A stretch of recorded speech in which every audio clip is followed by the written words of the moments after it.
Honfleur, mai 1866. Un port normand qui sent le varech, le goudron des coques, la pluie fine qui s'accroche aux pavés et aux épaules. La lumière y est changeante, presque capricieuse, comme si le ciel hésitait sans cesse entre l'ardoise et l'étain. C'est là, le 17 mai, qu'Éric Satie naît dans une France qui se croit encore solide, encore impériale, avant que tout ne se fissure. Son père, Alfred Satie, travaille dans le monde maritime et du courtage. Sa mère, Jane Leslie Anton, est d'origine écossaise. Dans la maison, on parle avec des accents mêlés. On vit au rythme des marées et des départs. Et déjà, dans ce décor de cordage et de brume, quelque chose se met en place. Une sensibilité à la répétition, au balancement, à la lenteur. La mère ne raconte pas des histoires héroïques, elle insiste. L'enfance d'Éric n'a rien d'un roman édifiant. Elle est dit, faite de déplacements, de pertes, de silence. Sa mère meurt en 1872, il n'a que 6 ans. La mort, chez Satie, ne deviendra pas un grand thème romantique, une plainte orchestrale. Elle s'installe plutôt comme une donnée froide, un fait. On continue. On range. On se tait. Après ce deuil, Éric et son frère Conrad sont envoyés chez leurs grands-parents paternels à Honfleur. Le père, lui, remonte vers Paris, refait sa vie, se remarie plus tard avec Eugénie Barnèche, une professeure de piano. Et c'est là, dans ce détail domestique, presque banal, que se glisse une bifurcation. Le piano entre dans la maison comme un meuble sérieux, un objet de discipline, un rectangle noir qui exige qu'on s'assoie droit. On imagine le jeune Éric face au clavier, pas l'enfant prodige qui éblouit les salons, mais un garçon qui observe, qui écoute les harmoniques mourir dans l'air, qui s'attarde sur ce que les autres considèrent comme des restes de son. Le piano, à la fin du XIXe siècle, c'est l'instrument bourgeois par excellence. On y apprend les bonnes manières musicales, les arpèges, les gammes, la virtuosité comme preuve de valeur. Mais chez Satie, très tôt, la musique ne semble pas vouloir devenir une démonstration. Elle ressemble plutôt à une manière de se tenir à distance. En 1879, il a 13 ans, il entre au Conservatoire de Paris. Le Conservatoire, c'est une machine, une institution qui fabrique des carrières, des prix, des hiérarchies. On y respire la craie, l'encre, la sueur des exercices répétés. Les couloirs sont pleins de gammes qui s'échappent des portes, de fragments de Mozart et de Czerny, de voix qui comptent, un monde où l'on apprend à bien écrire, à bien jouer, à respecter la forme, à respecter l'autorité. Et Satie, dans ce monde-là, fait tâche. Les appréciations de ses professeurs sont restées célèbres par leur sécheresse. On le dit, doué mais paresseux, ou pire, le plus paresseux du conservatoire. On lui reproche son manque d'application, son jeu sans éclat, son absence de docilité. Il n'était pas le seul à souffrir de cette école, mais chez lui, l'inadéquation est presque totale. Le conservatoire veut des musiciens qui montent, qui s'imposent, qui gagnent. Satie, lui, semble déjà pratiquer une forme de retrait. Il ne s'agit pas seulement d'échecs scolaires, c'est un malentendu esthétique. On attend de lui qu'il remplisse, qu'il densifie, qu'il prouve. Il a tendance à enlever. Paris, à cette époque, est une ville qui se transforme à grande vitesse. Les grands boulevards haussmanniens ont imposé leurs perspectives, leurs façades alignées, leurs trottoirs où l'on défile. Les cafés débordent de journaux, de polémiques, de caricatures. La musique, elle aussi, est un champ de bataille. L'opéra, les salons, les concerts symphoniques, les querelles entre wagnériens et anti-wagnériens. On discute de l'avenir de l'art comme on discute de politique. On veut du grand, du monumental, du sérieux. Et dans ce vacarme, Satie ne trouve pas sa place. Il sort du conservatoire, y revient, en sort encore. Une trajectoire en pointillé. Il tente même, en 1886, de s'engager dans l'armée. L'expérience tourne court, il est rapidement réformé. Ce n'est pas un épisode glorieux, plutôt une tentative de se donner un cadre, une discipline extérieure, comme si l'ordre militaire pouvait remplacer l'ordre musical qu'il refuse. Mais l'uniforme ne lui va pas. Il revient à Paris, à ses rues, à ses loyers, à ses petits boulots. Et surtout, il se rapproche d'un quartier qui, lui, accepte les marginaux, les excentriques, les artistes sans diplôme. Montmartre. Montmartre, fin des années 1880, n'est pas seulement une carte postale. C'est un mélange de villages et de foires, de misère et de fêtes. Les escaliers grincent, les ateliers sentent l'huile de lin, les cabarets fument, les verres collent aux tables. On y croise des peintres, des poètes, des journalistes, des filles qui rient trop fort, des hommes qui parlent de révolution esthétique en commandant un autre verre. La nuit y est un théâtre permanent, et la musique, non, ici, n'est pas un monument. C'est un service, un métier, une présence. Satie devient pianiste de cabaret. Il joue dans des lieux comme le Chat Noir, puis l'Auberge du Clou. Le Chat Noir, c'est plus qu'un cabaret. C'est une institution montmartroise, un laboratoire de chansons, de monologues, de silhouettes. On y vient pour l'esprit, pour la satire, pour l'insolence. Le piano n'y est pas un instrument sacré. Il est un complice. Il doit soutenir les voix, remplir les silences, relancer l'attention. Il doit être efficace. Et cette efficacité-là, cette musique qui ne cherche pas à écraser l'auditeur, mais à l'accompagner, à se glisser entre les conversations, va marquer Satie profondément. Le pianiste de cabaret apprend une chose que le conservatoire ne peut pas enseigner. La musique comme usage. La musique qui doit tenir dans un espace bruyant, dans une salle où l'on boit, où l'on parle, où l'on se retourne. La musique qui n'a pas le luxe de l'absolu. Elle doit être claire, directe, presque nue. Elle doit pouvoir se répéter sans lasser ou, au contraire, se faire oublier. Elle doit avoir du style sans réclamer l'attention comme un droit. Satie observe tout cela, l'absorbe, le transforme. C'est aussi à Montmartre qu'il commence à composer avec une liberté nouvelle. Il écrit des pièces pour piano, des chansons, des petites formes. Il fréquente des artistes, des écrivains, des gens qui n'ont pas peur du mélange des genres. Il se fabrique une allure, costume sombre, chapeau, une manière de se tenir qui n'est ni celle du bohème échevelé, ni celle du bourgeois satisfait. Déjà, il y a chez lui cette volonté de se définir par la sobriété, mais une sobriété qui devient presque un masque, une provocation silencieuse. Il n'a pas besoin de crier. Il suffit qu'il soit là. 1888. Satie compose 3 pièces pour piano qu'il intitule « Gymnopédie ». Le mot est étrange, archaïque, il évoque la Grèce antique, des danses de jeunes gens, une nudité rituelle, quelque chose de lointain et de stylisé. Rien à voir en apparence avec les fumées d'arpom de Montmartre et les verres de vin. Et pourtant, le titre agit comme un filtre. Il déplace l'écoute. Il suggère une lenteur cérémonielle, une simplicité presque sculpturale. La première gymnopédie commence comme si elle refusait d'entrer dans le drame. Pas d'élan héroïque, pas de virtuosité. Une pulsation calme, des accords espacés. Une mélodie qui semble marcher au lieu de courir. On entend de l'air entre les notes, on entend le silence comme une matière. C'est une musique qui ne cherche pas à conquérir. Elle s'installe. Elle ne raconte pas une histoire au sens romantique, elle crée un état. Et cet état est d'une modernité déroutante. Il ne dépend pas de l'accumulation, mais de la retenue. À la fin des années 1880, la musique française est encore sous l'ombre de grandes formes, de grandes ambitions.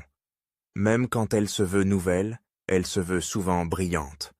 Satie, lui, propose autre chose. Une musique qui semble dire qu'on peut être radical sans être bruyant, qu'on peut être neuf sans être compliqué, qu'on peut être profond sans être lourds. Les gymnopédies, à leur naissance, ne sont pas un triomphe public. Elles circulent, elles intriguent, elles existent dans un milieu restreint. Mais elles posent une pierre blanche, lisse, presque anonyme. Et c'est justement cela qui la rend impossible à ignorer. Satie n'est pas un compositeur installé. Il vit de peu, il navigue entre les commandes modestes et les soirées de cabaret. Il écrit aussi des textes, des petites annonces, des phrases qui ressemblent à des aphorismes ou à des plaisanteries sèches. Il aime les titres qui décalent, qui font sourire sans qu'on sache si l'on a le droit de rire.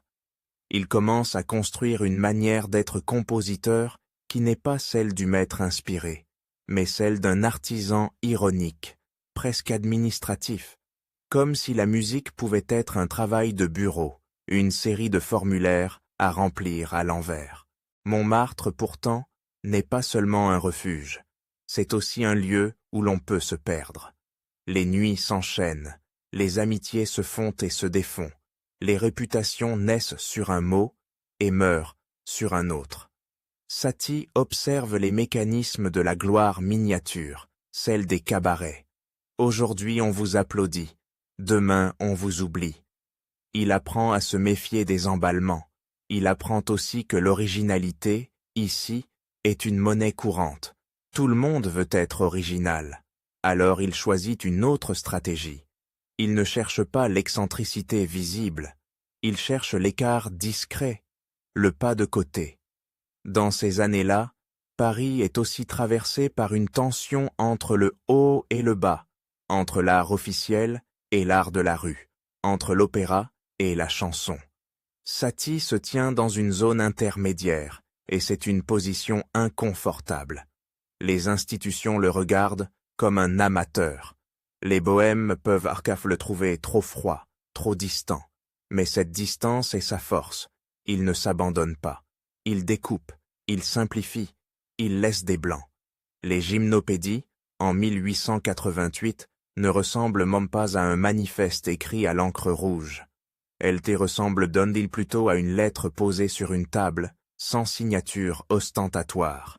Et pourtant, elles contiennent déjà une manière de penser la musique qui va contaminer le siècle. La musique comme atmosphère, comme objet mental, comme espace. Une musique qui peut être répétée, rejouée, réentendue sans s'épuiser, parce qu'elle ne repose pas sur l'effet, mais sur la proportion. Satie, à ce moment-là, n'est pas encore la figure que l'on citera dans les histoires de l'avant-garde. Il est un homme qui marche dans Paris avec peu d'argent, qui joue du piano pour des clients qui ne l'écoutent pas toujours, qui compose des pièces dont la simplicité peut passer pour de la naïveté. Il est entouré de bruit et il écrit du calme. Il est entouré de discours et il écrit des notes qui semblent se méfier des discours. Il est entouré d'ego et il se fabrique une modestie qui ressemble parfois à une arme. On pourrait croire que cette simplicité est un manque, une incapacité à faire grand. Mais chez Satie, elle a la précision d'un choix. Il sait ce qu'il retire, il sait ce qu'il refuse, la surcharge, l'emphase, le pathos automatique. Il refuse aussi la posture du virtuose. Le virtuose, à la fin du XIXe siècle, c'est un héros moderne.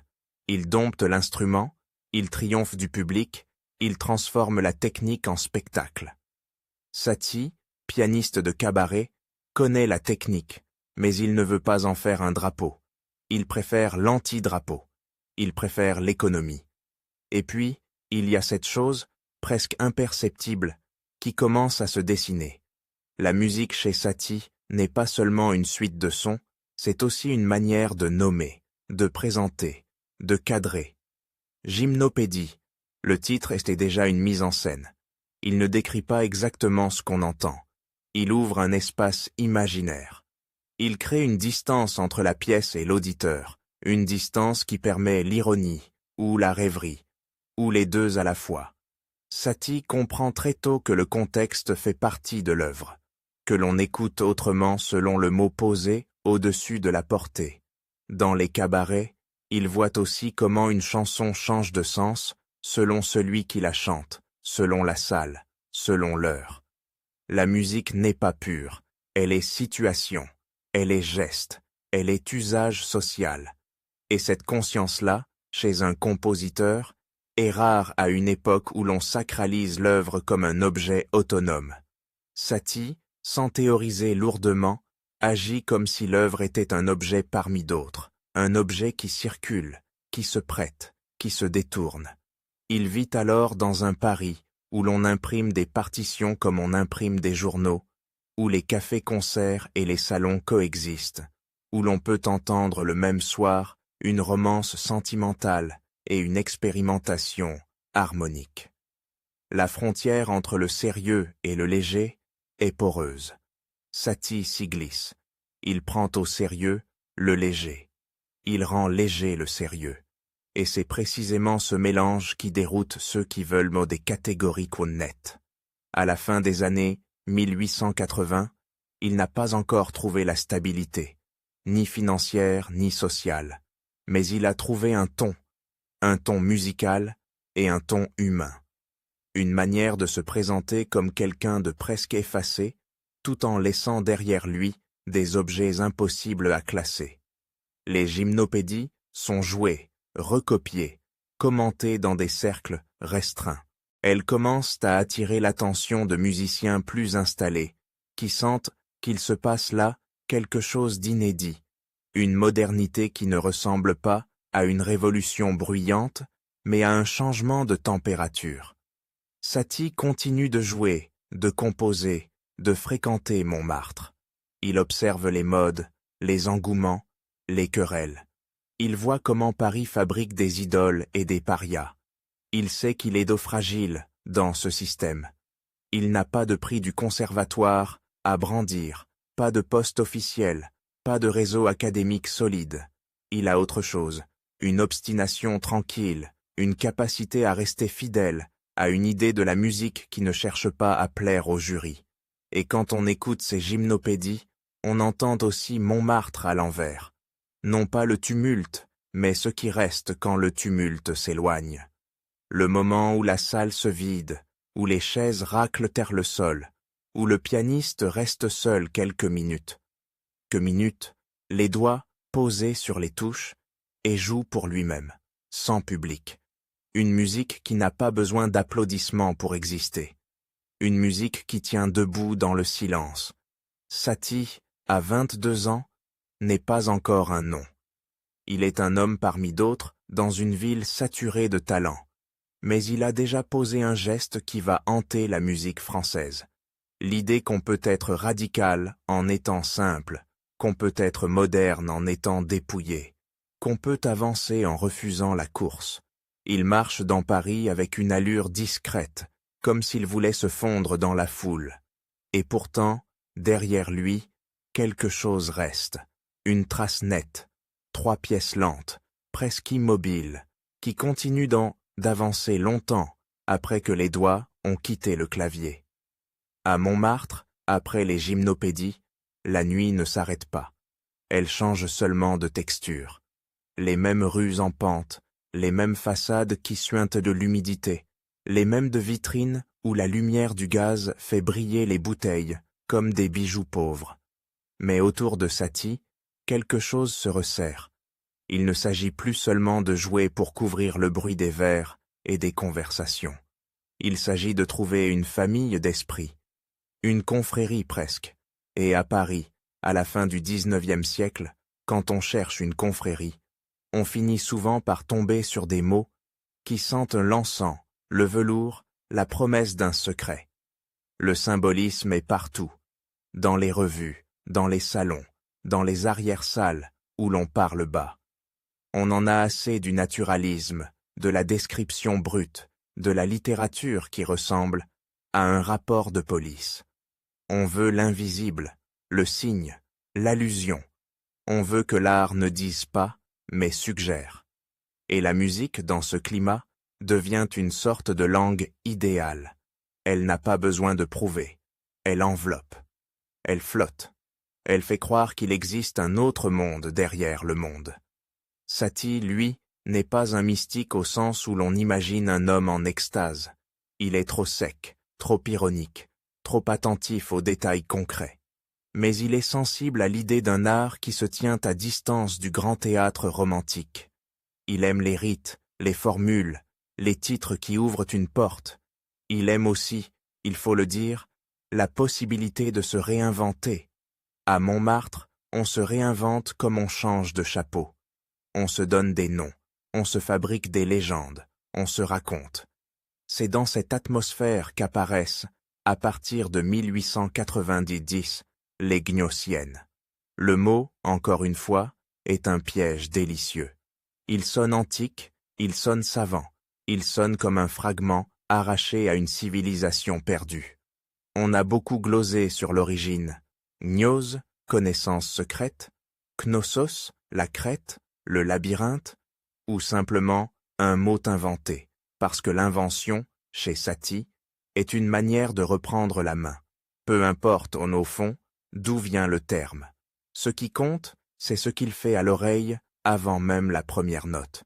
Il prépare un état d'écoute. Il installe une distance. Il dit « Ne cherchez pas la démonstration, cherchez le climat ». Les Gnossiennes ne ressemblent pas à des pièces de concours. Elles ne ressemblent pas non plus à des romances de salon. Elles avancent, sans barre sortie de mesure, parfois, comme si le temps devait être respiré plutôt que compté. Elles y posent des accords qui ne résolvent pas comme on l'attend. Elles la retournent autour d'une mélodie qui semble hésiter entre la danse et l'incantation. Et surtout, elles portent déjà cette signature satienne qui va devenir une arme, la consigne écrite sur la partition. Là où d'autres notent andante ou allegro, Satie écrit des phrases, des indications qui ressemblent à des apartés, à des murmures, à des ordres absurdes. Du bout de la pensée, ouvrez la tête, avec étonnement. Ce ne sont pas des blagues gratuites, c'est une manière de déplacer l'autorité. Le conservatoire dit « Voici la règle, voici la mesure, voici la bonne manière ». Satie répond « Voici une attitude, une posture mentale, un geste intérieur ». Il transforme l'interprète en complice ou en victime consentante. Il fait entrer la littérature dans la musique, mais pas la littérature noble, pas le poème lyrique. Une littérature de coin de table, de billets glissés, de phrases qui déstabilisent. Et dans le Paris de ces années-là, déstabiliser est une façon d'exister. Les cafés sont pleins de gens qui veulent tous être nouveaux. Les peintres cherchent à casser la perspective. Les poètes à casser la syntaxe. Les musiciens à casser l'harmonie. Mais beaucoup cassent en ajoutant. Plus de notes, plus de couleurs, plus d'effets. Satie casse en retirant. Il laisse des vides. Il laisse des surfaces lisses. Il laisse l'auditeur face à une musique qui ne se justifie pas. Autour de lui, les cercles symbolistes aiment les cérémonies. Ils aiment les titres à rallonge, les manifestes, les proclamations. Satie, paradoxalement, s'y sent à la fois attiré et agacé. Attiré par le goût du signe, par l'idée que l'art peut être un rite. Agacé par la grandiloquence, par le sérieux, qui se prend pour de la profondeur. Alors il joue sur les deux tableaux, il entre, il observe, il adopte certains codes, et il les tord. C'est là qu'intervient une figure qui semble sortie d'un roman décadent, Joséphin Péladan, qui se fait appeler Sar Péladan. Barbe prophétique, pose de mage, discours enflammés. Il fonde l'ordre de la Rose-Croix catholique et esthétique du Temple. Rien que le nom est un décor. On y mélange catholicisme, ésotérisme, esthétique, hiérarchie et cette obsession fin de siècle pour les sociétés secrètes qui promettent une élévation de l'âme par l'art. Péladan organise des salons, des expositions, des concerts. Il veut une musique pure, idéale, détachée du commerce et du vulgaire.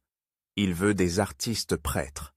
Satie, qui a passé des nuits à jouer pour des clients ivres, se retrouve dans ce monde de tentures et de symboles. Et il y prend un rôle réel. Il devient, en 1891, compositeur officiel de l'ordre. Le titre est presque comique, tant il contraste avec sa vie de pianiste de cabaret. Mais il l'accepte, peut-être parce que cela lui donne une place, peut-être parce que cela lui donne un cadre, peut-être aussi parce qu'il comprend immédiatement la puissance du dispositif. Ici, la musique n'est pas seulement jouée, elle est consacrée. Elle est entourée d'un récit, elle est protégée par une aura. Il compose alors des pièces liées à cet univers, dont les sonneries de la rose plus croient. Rien de tonitruant, pas de fanfare triomphale. Plutôt des appels lents, des accords comme des cloches, une solennité dépouillée. On pourrait croire que Satie se convertit à la pompe mystique, mais même là, il reste Satie. Il refuse l'emphase. Il fait de la cérémonie une ligne claire.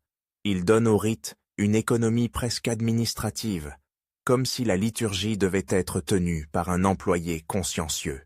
Et puis, il y a cette œuvre au titre interminable, comme une plaisanterie qui se déguise en prière.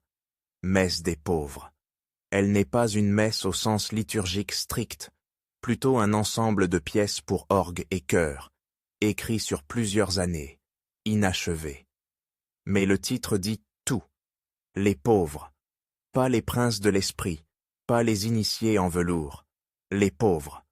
Chez Satie, le mot n'est pas un slogan social, c'est une manière de se placer, de se définir.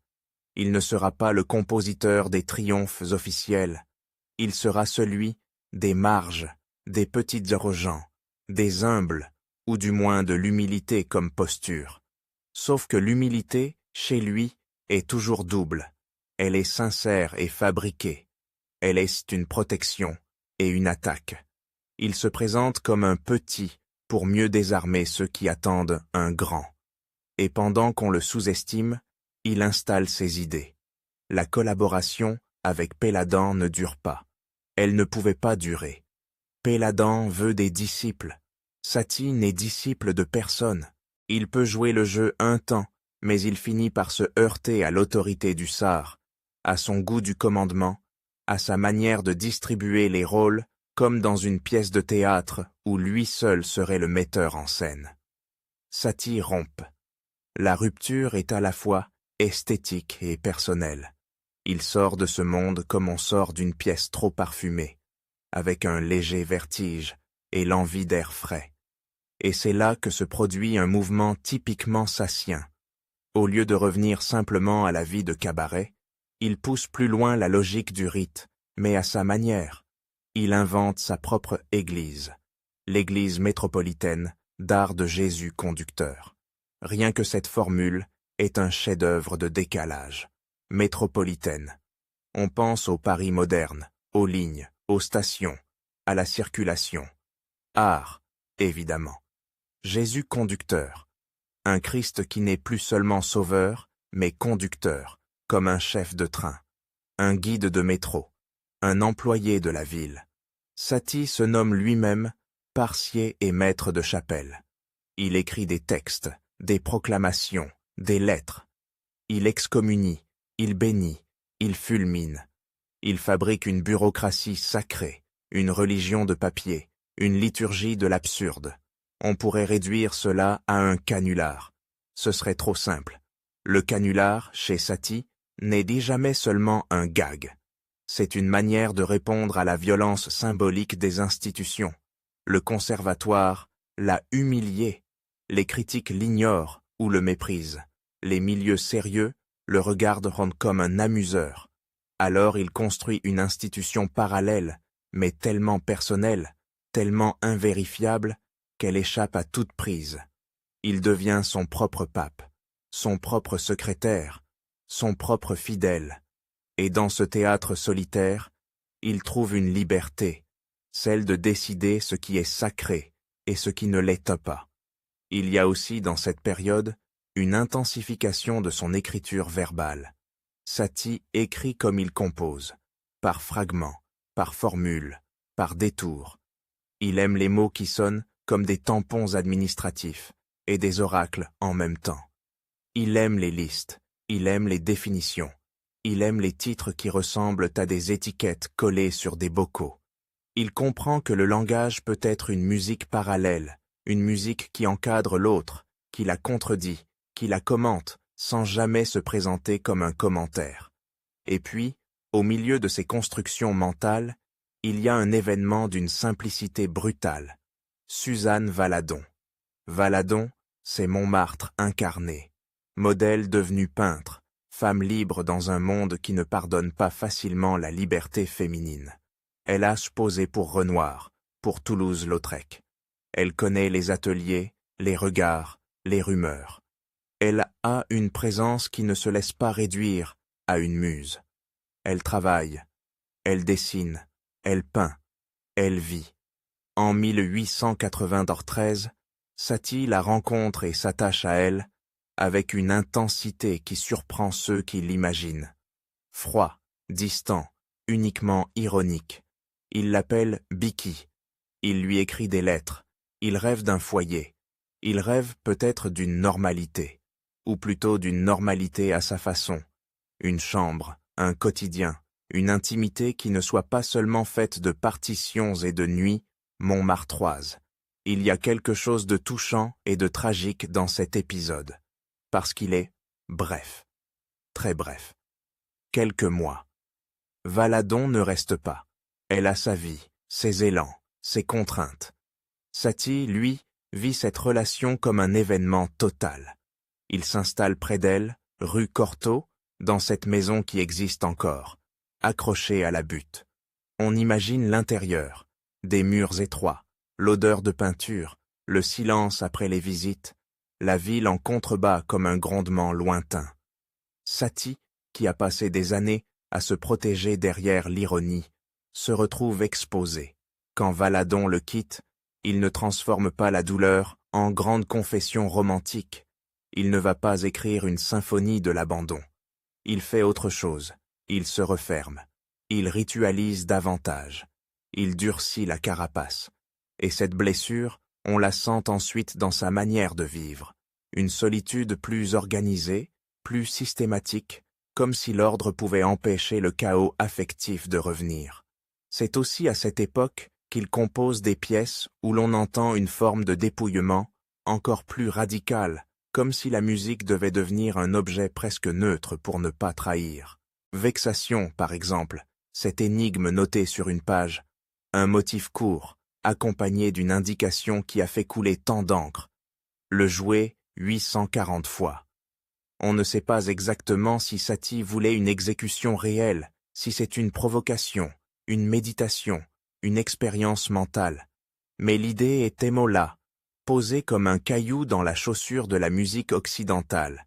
Et si la répétition, poussée à l'extrême, devenait une forme? Et si l'endurance remplaçait le développement?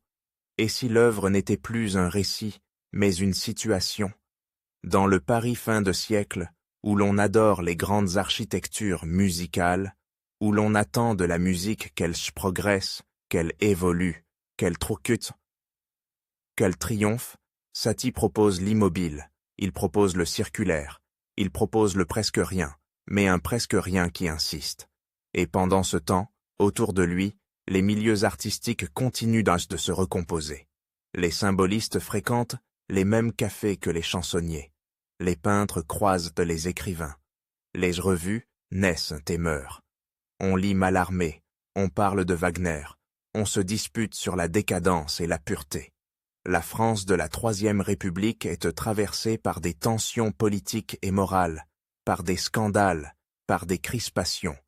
L'affaire Dreyfus, à partir de 1894, va déchirer le pays, opposer les camps, contaminer les salons et les journaux. Même ceux qui prétendent ne parler que d'art finissent par être rattrapés par la violence du réel. Satie, lui, n'est pas un tribun. Il n'est pas un homme de meeting. Mais il vit dans cette atmosphère de fracture, de soupçons, de camps qui s'observent. Et sa méfiance envers les institutions, envers les autorités qui distribuent le vrai et le faux, ne peut que s'en nourrir. Il y a, chez lui, une manière de répondre à l'époque. Ne pas se laisser enrôler. ne pas devenir un drapeau, ne pas se laisser transformer en exemple. Il préfère être un cas étrange, difficile à classer. Et pour rester difficile à classer, il multiplie les masques. Il signe parfois Erik Satie, gymnopédiste. Il se donne des titres comme on se donne des grades, mais des grades absurdes, qui ne correspondent à aucune hiérarchie reconnue. Il écrit des annonces, des textes où il se décrit avec une précision comique, comme un employé qui remplirait sa fiche de poste. Tant de parapluies, tant de costumes, tant d'habitudes. Cette obsession de l'inventaire n'est pas seulement une manie, c'est une esthétique, l'esthétique du quotidien, transformée en mythe, mais un mythe sans grandeur, un mythe de petites choses. Et la musique suit. Elle devient de plus en plus consciente de son propre cadre. Les titres, les consignes, les contextes, tout cela fait partie de l'objet. Satie comprend avant beaucoup d'autres que l'œuvre n'est pas seulement ce qui est de jouer, mais ce qui est annoncé, ce qui est attendu, ce qui est déçu. Il joue avec l'attente comme un prestidigitateur qui ne sortirait pas de lapin du chapeau, mais un formulaire. Dans les salons symbolistes, on aime l'idée de l'artiste inspiré, presque médium. Satie, lui, se présente comme un fonctionnaire. Un petit fonctionnaire, oui. Quelqu'un qui tamponne des notes, qui classe des accords, qui rédige des consignes. C'est une provocation d'autant plus efficace qu'elle est calme. Elle ne crie pas « Je suis contre vous ». Elle dit « Je ne joue pas à votre jeu. Je fais semblant d'être inférieur, et dans ce semblant, je vous échappe. » Il faut imaginer la scène, un concert, un petit cercle, des gens bien habillés, des regards sérieux. On attend une musique qui élève, qui transporte. Et Satie arrive avec une pièce courte, lente, étrange, et au-dessus, une phrase qui désarçonne. L'auditeur ne sait plus s'il doit se recueillir ou sourire. Et ce flottement, ce malaise léger, est une victoire. Parce qu'il casse la posture de l'écoute, il oblige à choisir, ou à accepter de ne pas choisir. Cette période, 1890 à 1895, est souvent racontée comme une parenthèse ésotérique, une fantaisie. Mais elle est un laboratoire. Satie y apprend quelque chose de fondamental. Le pouvoir des cadres, le pouvoir des institutions, même imaginaires. Le pouvoir des mots autour des notes, le pouvoir du rite, même parodique. Et il apprend aussi le prix de la solitude. Car derrière les proclamations de son église personnelle, derrière les titres extravagants, il y a un homme qui vit modestement, qui compte, qui se débrouille, qui continue à jouer, à écrire, à chercher des appuis. Les cabarets ne paient pas toujours bien, les éditeurs ne se précipitent pas, les musiciens, sérieux, le regardent avec suspicion. On peut être célèbre dans un quartier et invisible dans une ville. Montmartre est un monde, mais Paris est plus vaste, et la musique officielle a ses portes, ses gardiens, ses codes. Satie, dans ces années, n'a pas encore la revanche. Il a l'obstination, il a l'art de survivre. Il a aussi une capacité rare, transformer la fragilité en style. Là où d'autres cachent leurs chambres, leurs chocs, leurs échecs, lui les intègre. Il fait de son absence de carrière un personnage. Il fait de son marginalisme une méthode. Il fait de son isolement une scène. Et pourtant, malgré les masques, malgré l'ironie, malgré les proclamations, il reste une chose qui ne se laisse pas dissoudre. La musique elle-même, cette manière de poser des accords comme on pose des objets, sur une table, avec un espace entre eux, avec une lumière froide, presque clinique. Une musique qui ne cherche pas à séduire, mais qui finit par hanter. Une musique qui, au milieu des fumées symbolistes et des discours de mages, garde une ligne claire, une sobriété presque insolente. On pourrait croire que Satie, en flirtant avec l'ésotérisme, s'éloigne de la modernité. C'est l'inverse, il s'en approche par un détour, parce que ce qu'il retient de ces milieux, ce n'est pas la croyance, c'est la mise en scène. Ce n'est pas le dogme, c'est le dispositif. Il comprend que l'art peut être un acte, pas seulement un objet. Qu'une partition peut contenir une attitude, qu'un titre peut être une clé, qu'une consigne peut être une œuvre. Et quand il se détache de Péladan, quand il se détache des cérémonies trop lourdes, il emporte avec lui cette science du cadre, mais il la rend plus sèche, plus urbaine, plus personnelle. Il n'a plus besoin d'un sar. Il n'a plus besoin d'un ordre. Il peut fabriquer son propre labyrinthe avec 3 accords et une phrase au crayon. Le Montmartre des années 1890 continue de tourner, de rire, de boire, de produire des légendes. Satie, lui, commence à se fatiguer de la légende facile. Il a vu ce que donne la mythologie quand elle devient un commerce. Il a vu aussi ce que donne la passion quand elle se brise.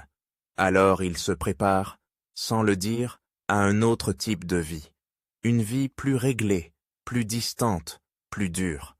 Une vie où l'on marche seul, parapluie noir, costume sombre, et où derrière une porte fermée, on accumule des papiers, des partitions, des objets identiques, comme si l'ordre extérieur pouvait contenir le désordre intérieur. Pour l'instant, il est encore dans la ville haute, dans la butte, dans les cercles où l'on parle d'absolu. Mais déjà, on sent qu'il cherche une sortie, pas une sortie spectaculaire, une sortie à sa manière, discrète, définitive. Et quand il la prendra, ce ne sera pas pour se rapprocher des institutions, ce sera pour s'en éloigner davantage, tout en se donnant paradoxalement une discipline que le conservatoire n'a jamais réussi à lui imposer. En 1898, il descend de la butte. Il quitte Montmartre comme on quitte un théâtre après la dernière réplique. Quand les décors tiennent encore debout, mais que l'illusion, elle, s'est fendue. Il traverse Paris vers le sud, vers cette lisière où la ville se défait en faubourg, en terrain vague, en rues qui sentent de la poussière et le charbon. Arcueil. Un nom qui n'a rien de poétique, rien de mondain. Un nom de banlieue, de pierre grise, de rails, de vent. Là-bas, pas de salon symboliste, pas de mages en velours, pas de cabaret où l'on vous reconnaît à la façon de poser les doigts sur le clavier.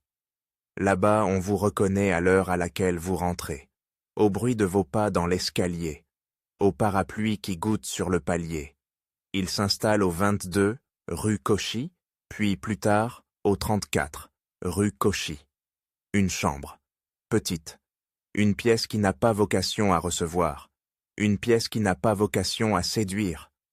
Et pourtant, c'est là que va se fabriquer une des légendes les plus tenaces de la musique française, celle d'un homme qui se dit modeste, presque insignifiant, et qui, derrière une porte close, organise un monde. On le voit, dans les années qui suivent, marcher chaque jour, costume sombre, chapeau melon ou feutre, parapluie noir, même quand le ciel est clair, comme si l'objet était moins une protection qu'un signe d'appartenance à lui-même. Il prend le train, où il marche longtemps, très longtemps, jusqu'à Paris. Arcueil-Montparnasse, Arcueil-Luxembourg, Arcueil-Montmartre parfois, selon les rendez-vous, les besoins, les maigres opportunités. Il connaît les horaires, les quais, les correspondances. Il connaît aussi la fatigue des retours, quand la ville s'éloigne et que la banlieue reprend ses droits, avec ses lampes rares, ses rues qui se vident tôt, ses chiens qui aboient derrière des clôtures. Ce choix d'Arcueil, on l'a souvent raconté comme une fuite. C'en est une, oui, mais une fuite organisée, une fuite qui ressemble à une discipline. Satie a compris quelque chose de cruel. À Paris, il est trop facile de se dissoudre, trop facile de devenir un personnage de café, un pianiste de nuit, un esprit drôle qu'on invite pour l'anecdote. À Arcueil, il n'y a plus de public naturel, plus de rumeurs qui vous portent. Il faut tenir debout sans l'appui des regards. Il faut fabriquer sa propre régularité. Et il la fabrique avec une obstination presque maniaque. Il s'habille de la même manière. Il collectionne, dit-on, des costumes identiques, comme si la répétition du tissu pouvait calmer l'imprévisible. Il accumule des objets semblables, des papiers, des partitions, des lettres, des notes. Il écrit, il recopie, il classe, il ne reçoit presque personne, il ne laisse pas entrer. La chambre devient un coffre sans trésor apparent, mais rempli d'une chose plus dangereuse, des idées. Pendant ce temps, la musique française, elle, continue de jouer à la grandeur. Les institutions tiennent la ligne. Conservatoire, concours, prix, carrière. Les virtuoses de brillent. Les critiques distribuent pour les étiquettes. On parle de tradition, de clarté française, de bon goût. Et dans ce paysage, Satie est un objet mal identifié, trop simple pour être pris au sérieux par ceux qui confondent profondeur et complication, trop ironique pour être adopté par ceux qui veulent des croyances, trop pauvre en apparence pour entrer dans les temples. Alors il fait un geste paradoxal. Il retourne à l'école. 1905. Il a presque 40 ans. L'âge où, dans ce milieu, on est censé être installé, reconnu, ou définitivement rangé dans la catégorie des excentriques. Lui, il s'inscrit à la Schola Cantorum, l'école fondée par Vincent d'Indy et Charles Bordès, qui se veut un contre-modèle du conservatoire, plus tourné vers la musique ancienne, vers le contrepoint, vers la discipline sérieuse, vers l'étude des formes. Satie, l'anti-virtuose, l'homme des pièces courtes et des titres absurdes, se met à faire des exercices, contrepoint, fugue, harmonie. Il accepte la règle, mais à sa façon, non pas pour devenir un bon élève, non pas pour obtenir un diplôme qui ouvrirait des portes, mais pour s'armer. Il y a quelque chose d'émouvant dans cette image. Satie, assis dans une salle de classe, entouré de jeunes gens qui pourraient être ses cadets de 20 ans. Et lui, avec son sérieux sec, son regard qui ne demande pas la permission, qui copie des lignes, qui calcule des entrées d'hommes de sujet, qui apprend à faire comme il faut. Il ne renonce pas à lui-même. Il ajoute une couche de rigueur à son minimalisme. Il veut pouvoir répondre, si on l'attaque, non pas par une pirouette, mais par une maîtrise. Et cette maîtrise, on la sent ensuite, pas dans une explosion de complexité, pas dans des symphonies, dans une précision plus froide, dans une manière de faire sonner la simplicité comme une décision, pas comme une incapacité. La Schola lui donne des outils, et lui, il les retourne contre l'idée même d'outils. Il apprend la grammaire pour écrire des phrases courtes qui coupent. Il faut imaginer l'époque. Paris, avant 1914, est une ville qui se croit éternelle. Les cafés débordent. Les expositions universelles ont laissé l'idée que le progrès est une évidence. Les arts se disputent la modernité. Debussy a déjà fait entendre une autre lumière. Ravel arrive avec une précision d'orfèvre. Les peintres déplacent les lignes. Les poètes déplacent les mots.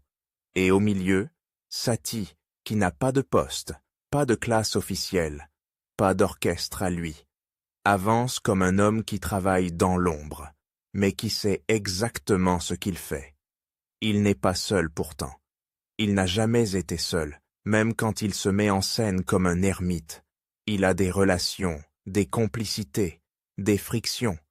Debussy, par exemple. Debussy qui a compris très tôt que ses gymnopédies, ses pièces lentes et nues, contenaient une promesse. Debussy en orchestre 2, en 1897, et ce geste est double. Hommage et appropriation. Debussy donne à Satie une visibilité, mais il le place aussi dans son propre monde sonore, plus chatoyant, plus impressionniste aux yeux des commentateurs. Satie, lui, observe. Il n'est pas dupe. Il sait ce que vaut un soutien et ce qu'il coûte. Avec Ravel, la relation est encore plus étrange. Ravel admire Satie. Il le cite, il le défend. Et en 1911, cela devient une affaire.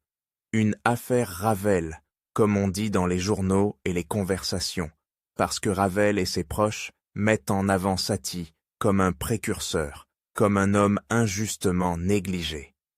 D'un coup, le nom de Satie circule autrement.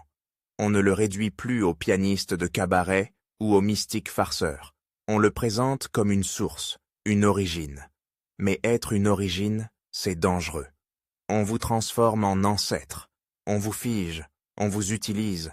Et Satie, qui a passé sa vie à échapper aux catégories, se retrouve pris dans une nouvelle, celle du précurseur. Il y a de la reconnaissance, enfin. Il y a aussi un malentendu, parce que ceux qui le célèbrent ne célèbrent pas forcément ce qu'ils croient faire. Ils célèbrent une image de lui, utile à leur propre bataille. Esthétique, les critiques s'en mêlent. Certains découvrent Satie comme on découvre un objet oublié dans un grenier, avec surprise, avec condescendance parfois, avec l'envie de dire « nous l'avions toujours su ». D'autres le rejettent, trop simple, trop sec, trop peu musical au sens noble. Et lui, au milieu, continue d'écrire, de marcher, de rentrer à Arcueil, de fermer la porte. Arcueil, justement. Ce n'est pas un décor neutre, c'est une manière de vivre. La banlieue, au tournant du siècle, n'a pas la douceur résidentielle qu'on lui prêtera plus tard. C'est un monde de petites industries, de carrières, de fumée, de terrains où l'on entrepose, où l'on jette, où l'on construit. Le bruit des trains, l'odeur des ateliers, la boue l'hiver, la poussière l'été. Et Satie, dans ce monde, ressemble à un employé qui aurait choisi l'austérité comme uniforme. Il se présente d'ailleurs volontiers comme un petit fonctionnaire de la musique. La formule n'est pas seulement une blague, elle est une stratégie.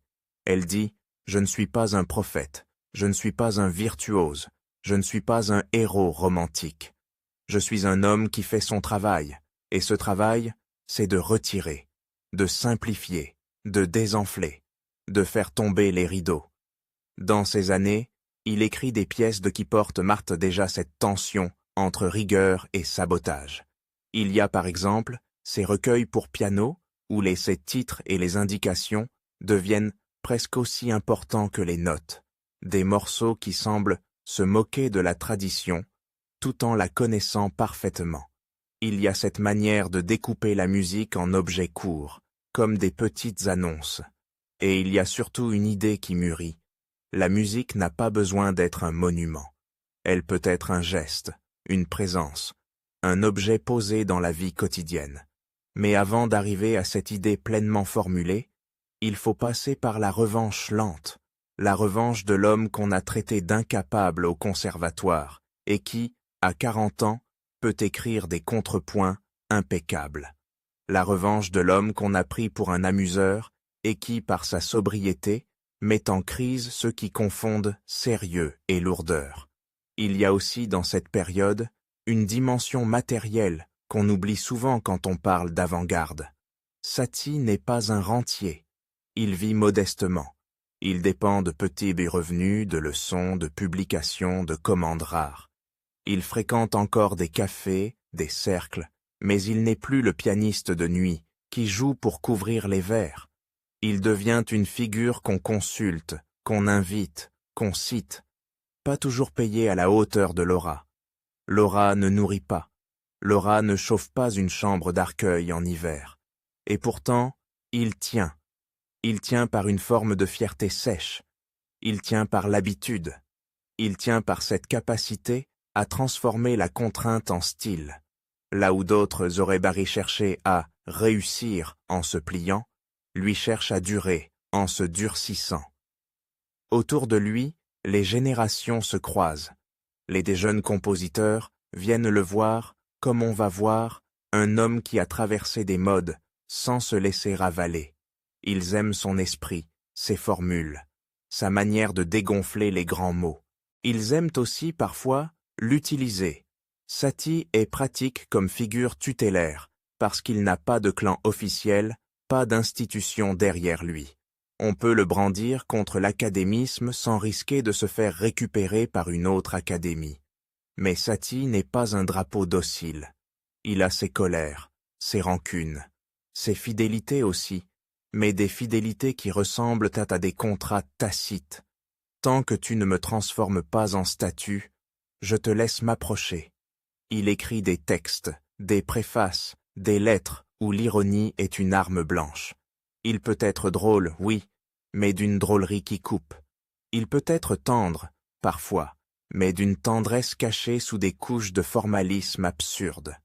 Il invente des manières de parler de musique qui ressemblent à des rapports administratifs ou à des recettes de cuisine, comme si la musique devait être ramenée à une pratique, à un usage, à quelque chose de manipulable, et non à une religion.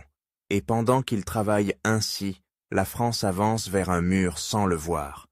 1914 arrive comme une porte qu'on claque. La guerre change tout, les corps, les villes, les rythmes, les certitudes.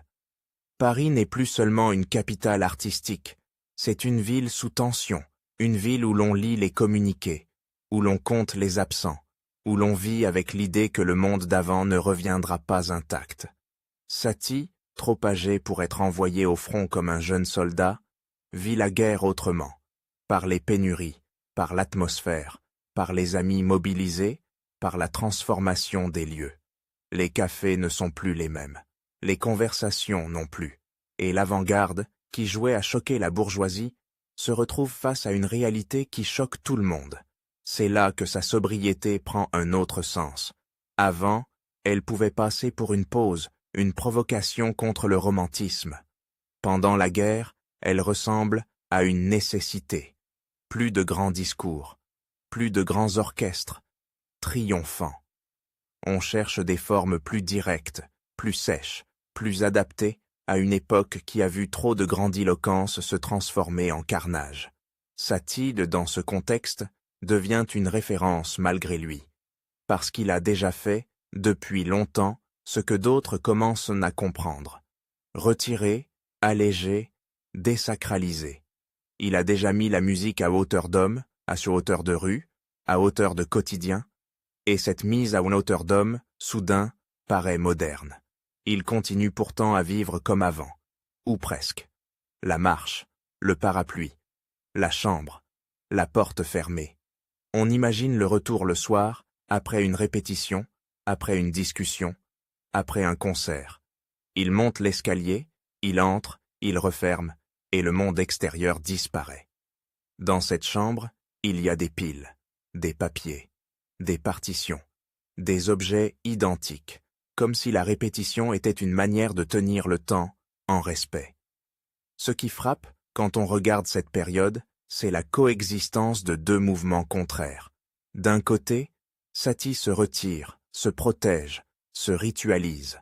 De l'autre, il s'équipe, il se forme, il se rend plus solide techniquement. Il devient plus présent dans les débats, plus cité, plus discuté. Il est à la fois l'homme d'Arcueil et l'homme qu'on commence à inviter à Paris comme une conscience critique. Et cette conscience critique, elle ne se contente pas de dire non. Elle propose autre chose, une musique qui ne cherche pas à écraser l'auditeur, mais à l'installer. Une musique qui ne raconte pas une épopée, mais qui crée un espace. Une musique qui peut être courte, répétitive, presque neutre, et qui, précisément pour cela, ouvre un champ immense, celui où l'écoute n'est plus une cérémonie, mais une situation. Il y a, dans ces pièces de ces années, une manière de faire sentir le temps autrement. Pas le temps héroïque des développements symphoniques, pas le temps dramatique des opéras, mais un temps plat, un temps quotidien, un temps qu'on habite. C'est une révolution silencieuse. Et comme toutes les révolutions silencieuses, elle est d'abord prise pour une bizarrerie. Les musiciens sérieux continuent de se demander où est donc l'œuvre, où était la construction, où était la virtuosité. Et Satie, lui, répond par des objets qui ressemblent à des anti-œuvres, mais qui exigent une précision extrême. Jouer simple, c'est difficile. Jouer nu, c'est dangereux. Il n'y a plus de rideau de fumée harmonique pour cacher une faiblesse. Tout s'entend. Tout se voit. Cette nudité, il l'a choisie. Et il la paie. Il la paie en incompréhension, en moquerie, en récupération. Il la paie aussi en solitude, parce que la nudité, dans un monde d'apparat, isole. Et pourtant, il y a des moments où la ville vient à lui. Des jeunes d'une gens, des artistes, des écrivains, des musiciens, qui sentent que cet homme austère et drôle, à la fois, porte une clé. Ils ne savent pas toujours quelle porte elle ouvre, mais ils sentent la clé dans la poche. Ils parlent de lui. Ils le citent. Ils le visitent parfois, sans entrer vraiment, parce que la porte d'Arcueil reste une frontière. Cette frontière, après sa mort, deviendra un mythe.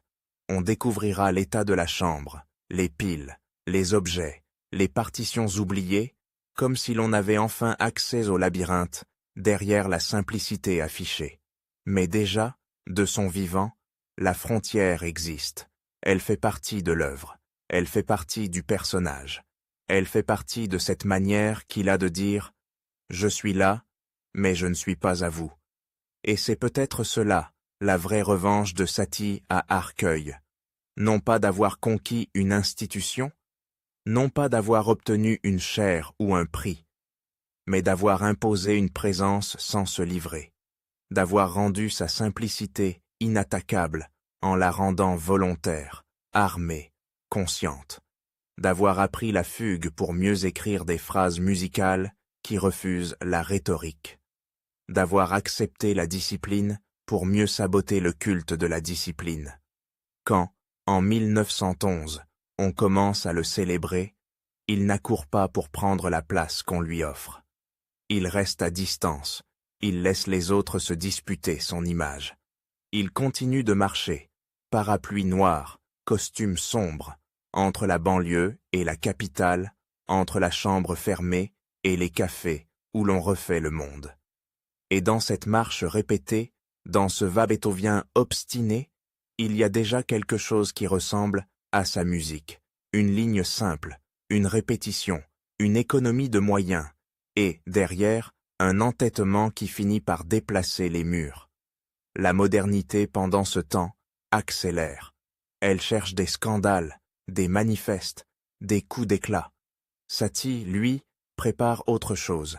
Il prépare une modernité qui ne crie pas, une modernité qui s'installe sur scène avec un air de ne pas y toucher, et qui, au moment où l'on croit entendre un petit objet modeste, fait basculer l'idée même de ce que la musique peut être. Pas un monument, un dispositif, pas une confession, une attitude. Et bientôt, cette attitude va rencontrer le théâtre, la danse, la peinture, le bruit du monde.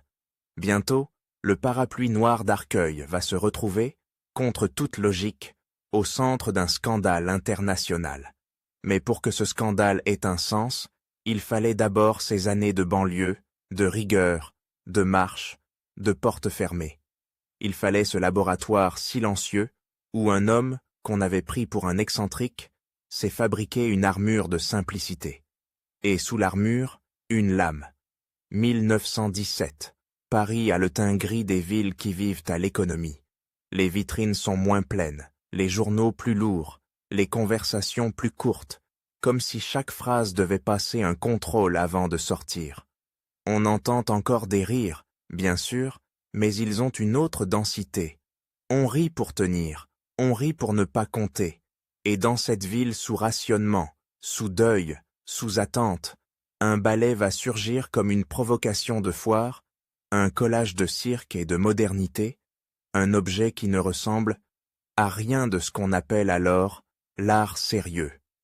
Éric Satie, l'homme du parapluie noir, l'homme qui se dit petit employé de la musique, se retrouve au cœur d'une machine prestigieuse et dangereuse, les ballets russes de Serge Diaghilev. Diaghilev, c'est l'instinct du scandale rentable, le flair du choc esthétique, l'art de faire se rencontrer des mondes qui se méprisent. Il a déjà fait exploser Paris avec Stravinsky et le Sacre du printemps. Il sait que le public parisien aime être outré, à condition que l'outrage soit bien éclairé, bien annoncé, bien mondain. Et voilà que, dans la guerre, il veut encore un coup.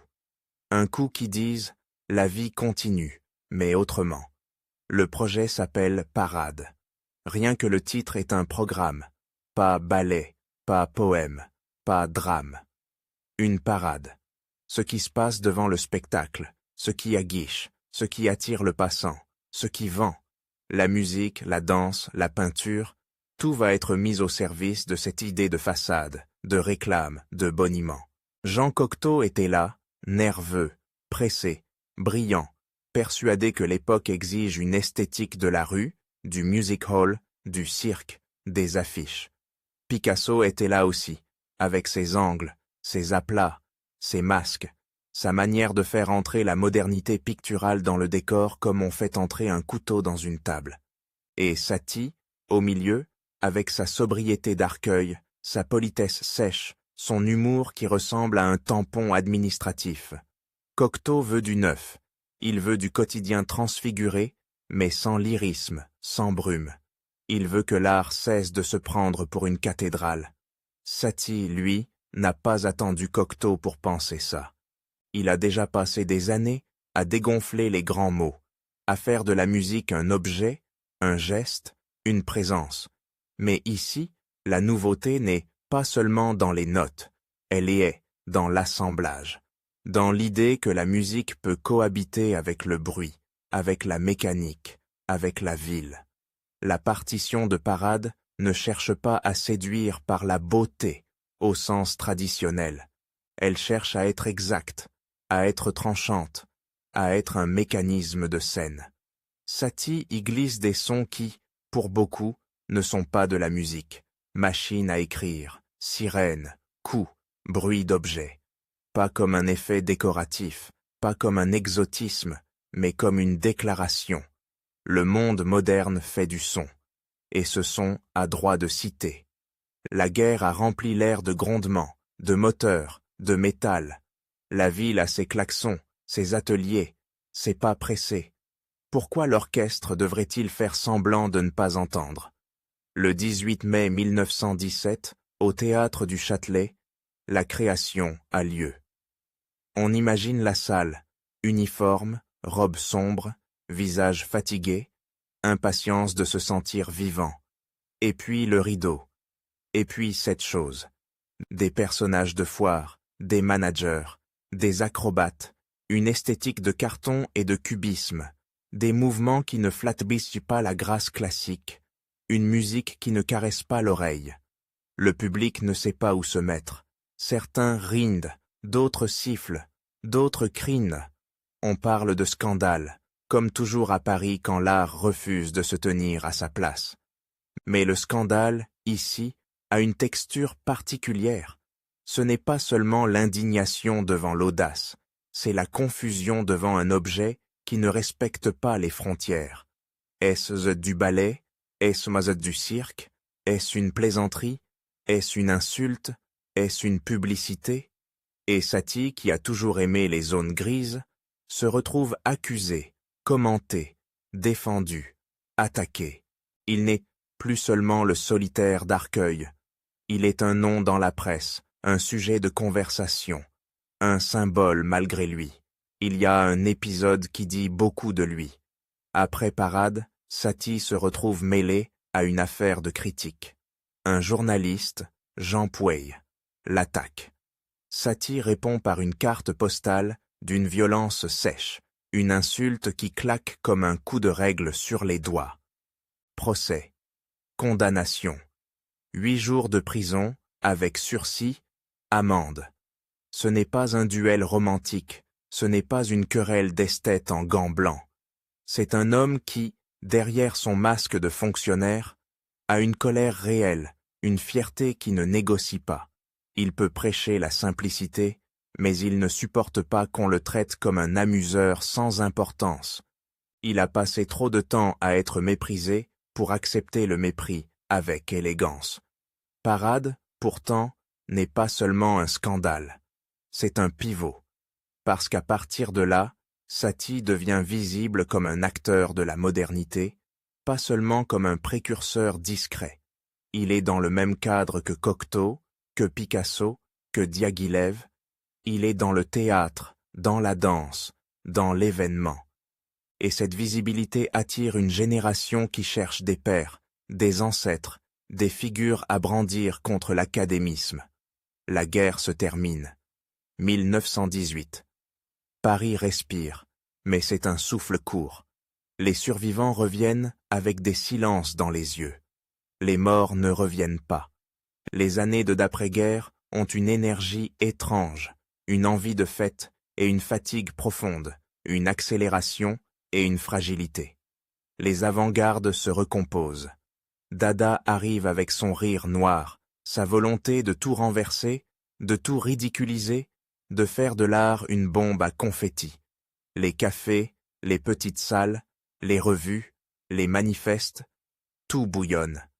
Et Satie, qui a toujours été à la fois dedans et dehors, devient une référence commode. Il a l'ironie, il a la sécheresse, il a l'anti-romantisme, il a surtout cette capacité à faire passer une idée radicale sous une forme modeste. Cocteau, lui, veut organiser. Il veut donner un style à l'époque.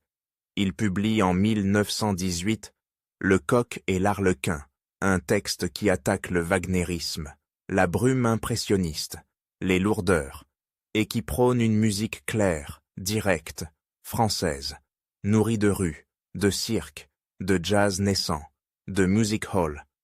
Dans ce discours, Satie est un modèle vivant, un modèle qu'on peut inviter à dîner, qu'on peut citer, qu'on peut faire asseoir au premier rang. Et autour, un groupe de jeunes compositeurs se forme, ou plutôt se laisse nommer, les 6, Milhaud, Poulenc, Honegger, Auric, Duret, Taillefer. Ils ne sont pas un bloc homogène, mais ils partagent un désir, sortir des temples, sortir des brumes, sortir des postures.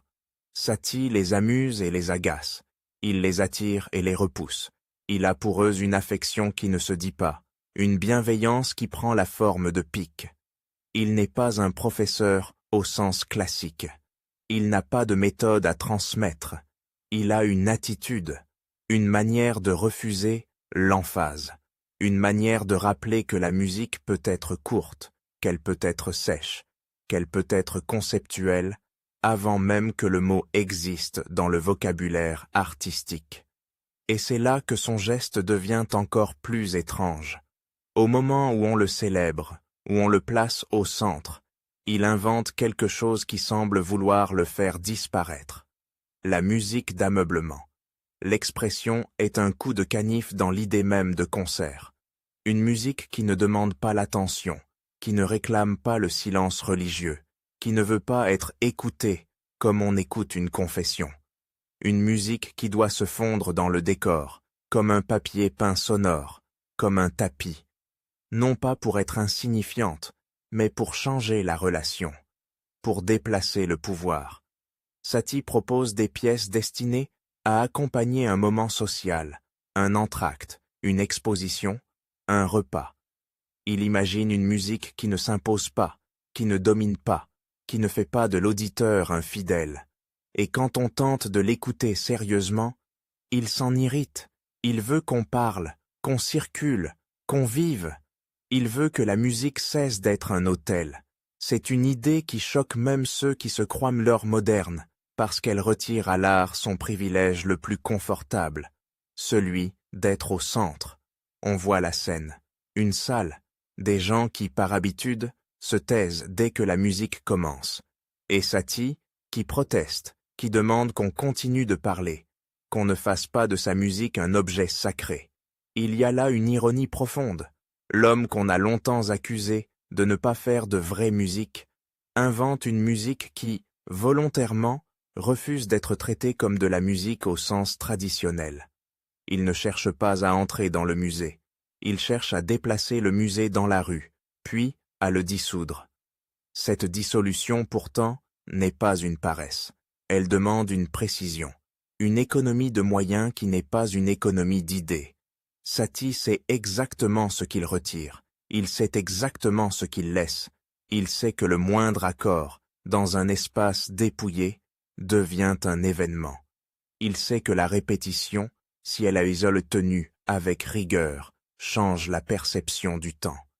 Il sait que l'ironie, si elle est trop appuyée, devient un gag, et que lui veut autre chose. Une ironie froide, presque administrative, qui laisse l'auditeur seul avec sa propre attente. Pendant ce temps, l'homme continue de marcher. Arcueil n'a pas bougé. Les gonds, les rails, la poussière, les rues modestes, le parapluie noir, le costume sombre, la silhouette qui traverse la ville comme un point de ponctuation. Il peut être au centre d'un scandale au Châtelet, puis, le lendemain, redevenir cet homme qui rentre chez lui, qui monte l'escalier, qui ferme la porte. Et derrière cette porte, le labyrinthe continue de s'accumuler. On parle beaucoup de Satie comme d'un minimaliste avant l'heure, comme d'un prophète de la simplicité. Mais sa simplicité est un masque qui cache une obsession de l'ordre, une manie du classement, une fabrication de soi. Il écrit des textes, des notices, des indications absurdes, des titres qui ressemblent à des énigmes ou à des formulaires. Il se donne des fonctions imaginaires, des appartenances fictives, des grades. Il joue au bureaucrate de l'invisible, et ce jeu n'est pas seulement drôle, il est protecteur, il permet de tenir à distance, il permet de ne pas se livrer. La modernité, elle, adore les figures, elle adore les transformer en emblèmes. Satie devient un emblème commode, l'anti-romantique, l'anti-virtuose, l'homme qui a osé la nudité. Mais lui résiste. Il résiste par des gestes qui déjouent Gonzo l'emblème. Il résiste en refusant d'être un chef d'école. Il résiste en restant pauvre, en restant marginal, en restant, au fond, un homme qui n'a pas de place fixe dans l'institution. Il y a aussi la question de l'argent, toujours. Les années 1920 à Paris sont celles des fêtes, des Américains, du jazz, des nuits qui recommencent. Mais pour Satie, la vie reste étroite. Il n'a pas la santé d'un fêtard. Il n'a pas le portefeuille d'un mondain. Il vit de commandes, de publications, de soutien ponctuel. Il est invité, oui. Il est célébré, parfois. Mais la célébration ne paie pas le charbon. La modernité aime ses saints pauvres, tant qu'il reste bécep pittoresque.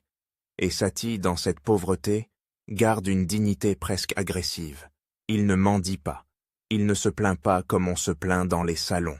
Il se plaint par des phrases sèches, par des lettres, par des piques. Il peut être ingrat, il peut être injuste, il peut être cruel.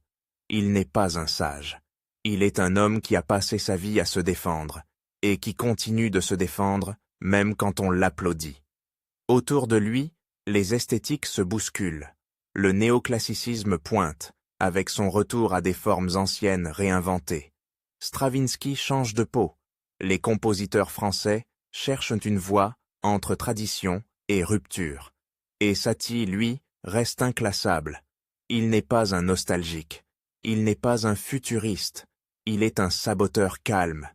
Il a compris que la modernité n'est pas seulement une question de nouveaux sons, mais de nouveaux cadres, de nouvelles situations, de nouvelles manières de présenter, de nommer, de contextualiser. C'est pour cela que ces titres comptent autant, que ces consignes comptent autant, que ces textes autour de la musique comptent autant.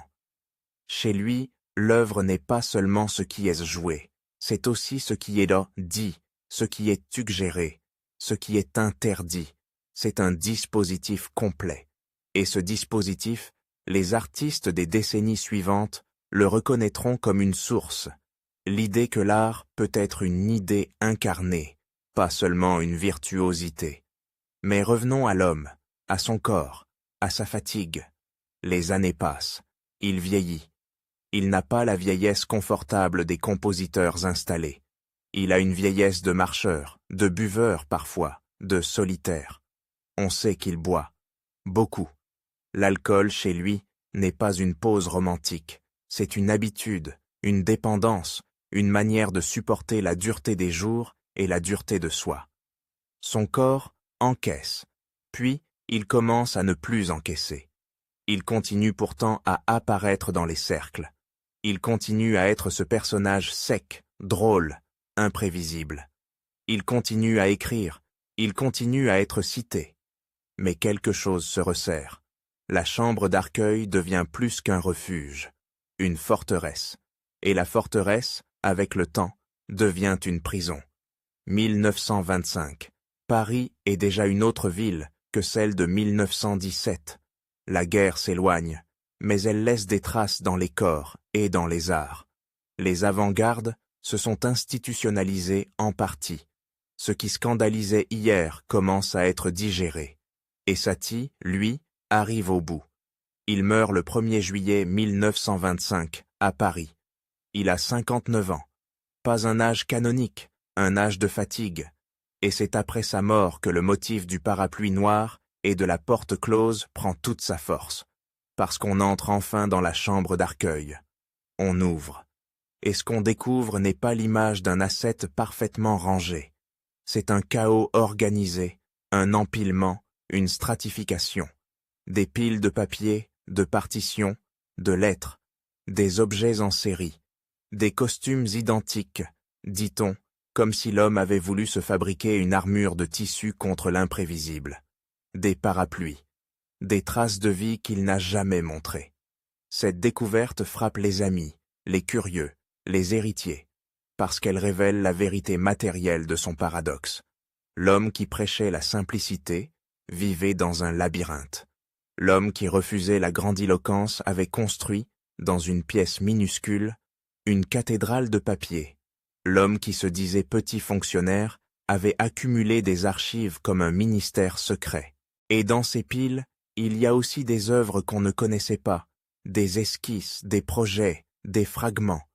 La postérité, soudain, a de quoi travailler, de quoi réévaluer, de quoi comprendre que Satie n'était pas seulement l'auteur de quelques pièces célèbres, jouées au piano dans les salons, qu'il était un inventeur de cadres, un fabricant de gestes, un homme qui avait anticipé des manières de penser la musique qui deviendront centrales au XXe siècle. La redécouverte posthume a quelque chose d'injuste et de logique à la fois. Injuste parce qu'il aurait pu, de son vivant, bénéficier d'une reconnaissance plus stable, plus matérielle, moins ambiguë. Logique parce que son œuvre, par nature, résiste à l'époque qui l'a produit. Elle attend. Elle se tient en retrait. Elle ne crie pas. Elle laisse les autres crier. Et quand le bruit retombe, elle est encore là. On réécoute alors les gymnopédies, bien sûr, ces pièces de 1888 qui semblent venir d'un autre temps, d'un temps sans drame, sans climax, sans démonstration. On réécoute les gnossiennes, avec leurs lignes étranges, leurs harmonies qui ne veulent même pas résoudre comme on l'attend. On réécoute aussi les œuvres plus tardives, les provocations, les objets scéniques, les musiques d'ameublement, et on comprend que tout cela n'est pas un caprice. C'est une cohérence de retrait. Retirer au lieu d'ajouter. Refuser la graisse, refuser la rhétorique, refuser la posture du génie souffrant. Et pourtant, fabriquer une mythologie personnelle, une persona, des rituels, des titres, des textes, comme si l'homme avait besoin d'un théâtre intérieur pour compenser le refus du grand théâtre extérieur. C'est peut-être là, au fond, que se joue sa place dans la modernité, dans cette manière de faire de la modestie une arme, de faire de l'effacement une stratégie, de faire de la simplicité une construction. Il n'a pas conquis le conservatoire. Il n'a pas écrit la grande symphonie nationale. Il n'a pas fondé une école avec des disciples en uniforme. Il a fait autre chose, plus discret et plus corrosif. Il a appris à la musique à ne plus se prendre pour un monument. Et l'image revient, obstinée. Un homme en costume sombre, parapluie noir qui marche seul. On pourrait croire qu'il rentre d'un bureau, qu'il va pointer, qu'il va remplir des formulaires. En réalité, il rentre d'un siècle qu'il a aidé à inventer sans jamais vouloir en être le héros. Derrière la porte d'Arcueil, les piles attendent, les papiers, les partitions, les objets identiques, la simplicité affichée, le labyrinthe réel. Et, au milieu, cette idée qui continue de travailler le monde longtemps après lui. La modernité peut naître d'un retrait, d'un sourire sec, d'une note tenue sans emphase, d'un geste qui refuse de se justifier.